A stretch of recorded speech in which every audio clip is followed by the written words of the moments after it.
Welcome to McPlum, simple solutions served daily. You'll start by confirming you're signed in with an account that has admin rights, because several disable options require it.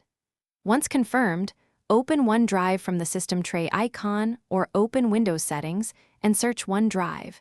Either path gets you to the same controls. Pause syncing immediately to avoid file conflicts while you change settings. This prevents partial uploads and ensures local files stay intact. Make sure to note any unsynced files so you can manually back them up if needed. Now you'll disable the automatic behaviors that keep OneDrive active.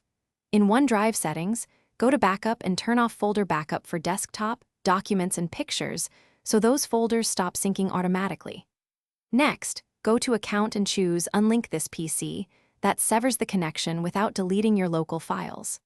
Finally, under Settings, uncheck Start OneDrive automatically when you sign in, which prevents it from relaunching on restart. These steps stop live syncing while preserving data on disk.